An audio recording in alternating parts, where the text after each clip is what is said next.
नमस्कार दोस्तों, आप सभी का बहुत बहुत स्वागत है। तो दोस्तों, आज का मेरा प्लांट है हिबिस्कस। लेकिन ये हिबिस्कस की थोड़ी सी डिफरेंट वैरायटी है। ये एक पंचमुखी कह सकते हैं आप, मल्टी पेटल्स वाला हिबिस्कस है। जो क्योंकि अभी विंटर सीज़न चल रहा है, तो ये जो फ्लावर है पूरी तरीके से खिला नहीं है। इसका साइज़ इसलिए आपको छोटा दिखाई दे रहा होगा। तो इस प्लांट की हम पूरे साल किस प्रकार से केयर करते हैं और क्या क्या बातें हमें अपने इस प्लांट को लगाते वक्त ध्यान में रखनी है। तो दोस्तों, सबसे पहले तो मैं आपसे यही कहूँगी कि अगर आप इस प्लांट को लेकर आते हैं तो बिल्कुल छोटी सी कह सकते हैं छोटी सी ग्रोथ वाला प्लांट ये लेकर आइए। क्यों जो हो सकता है कि 20-30 रुपए में आपको नर्सरी से मिल जाए, क्योंकि ये प्लांट बहुत जल्दी ग्रोथ करता है। तो जितना बड़ा प्लांट आप लेकर आएंगे तो उतनी ही बड़ी आपको जगह चाहिए होगी। तो सबसे बेस्ट तो रहेगा अगर आपके पास कहीं भी कच्ची ज़मीन में जगह है, क्योंकि मैं आपको दिखाती हूँ कि ये प्लांट में सिर्फ 20 रुपीज़ का एक स्टेम। हालांकि ये प्लांट मेरा बहुत ही पुराना, और कई वीडियो में मैंने ये बात शेयर की है कि मैं इसको सिर्फ एक 20 रुपये का एक स्टेम कटिंग की तरीके से लगी हुई थी, वो प्लांट लेकर आई थी। और उसको मैंने ग्रो किया, और आज कम से कम नहीं तो 4-5 साल हो गए।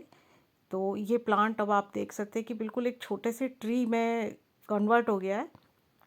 इसकी स्टेम इतनी मोटी हो गई है, और मैंने इसको, अब मेरे पास इतना बड़ा प्लांटर नहीं था, तो ये आप इसकी स्टेम देखिए, बिल्कुल एक जैसे छोटा पेड़ होता है इस तरीके से कितनी मोटी। और बिल्कुल ये परमानेंट प्लांट कह सकते हैं, छोटा सा ट्री बन गया है।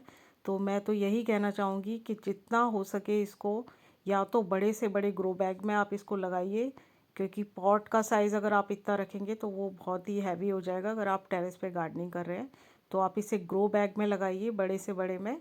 और साथ ही साथ अगर आपके पास ज़मीन पर जगह है तो आप इसे वहाँ पर ग्रो कीजिए। तो अगर आपने एक बार इसे ज़मीन पे लगा दिया तो ये खुद ब खुद फिर इसको किसी भी ज़्यादा केयर की ज़रूरत नहीं पड़ेगी। परमानेंट प्लांट है, धूप हवा पानी सब कुछ झेल जाएगा। लेकिन दिक्कत कहाँ आती है, अब आप देख सकते हैं कि इसकी सॉइल मैंने किस तरीके से तैयार की हुई है। क्योंकि ये बड़े स्टील के जो वो छोटा सा एक जिसे पीपा या ड्रम कहते हैं उसमें मैंने इसको लगाया। और लगाने का रीज़न ये रहा कि मैंने इसे 18 इंच के गमले में लगाया हुआ था, उसके बावजूद भी इसमें अच्छे से फ्लावरिंग नहीं होती थी। क्योंकि ये हर साल इतनी अच्छी इसकी रूट ग्रो हो जाती थी कि हमेशा रूट बाउंडिंग हो जाती थी। तो फिर कुछ फूल आते थे और उसके बाद इसकी कलियां झड़ झड़ के गिर जाती थी। लेकिन जब इस बार इसको मैंने इस तरीके से ड्रम में लगाया है, और आप देख सकते हैं ये एक इसकी मैंने कटिंग छोटे से गमले में लगाई है, तो इसमें भी एक दो फूल। तो मैं इस प्लांट को थोड़ा सा नखरीला प्लांट समझ रही थी, लेकिन असल में बात यह है कि इसको या तो हमें ज़मीन पे ग्रो करना है या बड़े से बड़े ग्रो बैग में से, ताकि ये अपनी फुल ग्रोथ पर जब आता है तब ये भर भर के फ्लावरिंग, फिर इसको किसी केयर की। क्योंकि अभी आप देख सकते हैं। और दोस्तों, अगर इसकी लीव्स की पहचान करें तो देखिए इसकी पत्ती गोल है, और जो सिंगल पेटल वाला जो होता है प्लांट, वो उसकी पत्ती लंबी होती है। और ये जितने भी हाइब्रिड वाले हैं उनकी पत्ती इस तरीके से नुकीली चौड़ी है और नुकीली है। तो पत्तियों से भी कौन सा हिबिस्कस है उसकी पहचान थोड़ी की जा सकती है।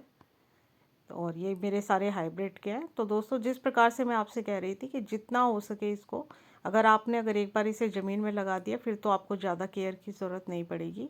लेकिन अगर आपने इसे ग्रो बैग में लगाया है तो सबसे पहले तो इसे सूखी पत्तियाँ, किचन वेस्ट जो भी, उसी तरीके से मैंने उसकी मिट्टी तैयार की है। और लेकिन दिक्कत अब ये आएगी, और ये कि अब वो जो ड्रम है उसमें नीचे छेद नहीं है, तो देखते हैं आगे क्या करना होगा। तो देखिए, इस प्लांट को कटिंग से लगाना बहुत ही इजी है। ये इतनी सारी कटिंग, ये मेरा स्पाइडर प्लांट है, और इसकी जो नीचे की स्टेम है वो इतना मोटा तना हो गया है ना, तो वो गमले से बाहर आता है। तो आखिर में हार के मैंने इसकी हिबिस्कस की 2-4 कटिंग जहाँ मुझे मिट्टी दिखाई दी मैंने इस तरीके से लगा दी थी। और तो कह सकते हैं कि इसको कटिंग से लगाना तो बहुत ही इजी है। तो अगर कहीं पे आपको इसका छोटा सा ट्री दिख जाए या कहीं प्लांट लगाओ तो आप इसकी कटिंग ला के इसे ग्रो कर सकते हैं। और ग्रो करने के तरीके बिल्कुल सिंपल, जो हम सिंगल पेटल वाला हिबिस्कस है उस तरीके से इसको ग्रो करेंगे। लेकिन इसकी अगर हमने इसको छोटे से पॉट में लगा दिया तो आप इसके साथ चाहे इसकी कितनी भी केयर कर लो, ये फ्लावर नहीं बना पाता, इसकी कलियां गिर जाती हैं। और दूसरा ये है कि इसको, अगर बात करें सॉइल की, हमने बात कर ली कि आप जितने भी किचन वेस्ट है या पत्तियाँ इस तरीके की मिट्टी इसको बनाएं ताकि बार बार खाद देनी ना पड़े। लेकिन फिर भी समय समय पर जब इसे लिक्विड फर्टिलाइज़र आपको देना है तो जिस चीज़ों में पोटास हो, जैसे कि कह सकते हैं कि एक तो केमिकल वाली खाद आती है बनाना पील्स की, और ये अभी इस समय पे मैंने ऑनियन पील्स का, मटर का, इस तरीके से जो भी फ्रूट्स या वेजिटेबल के छिलके होते हैं उसका लिक्विड फर्टिलाइज़र इस प्लांट को मैं दे रही हूँ।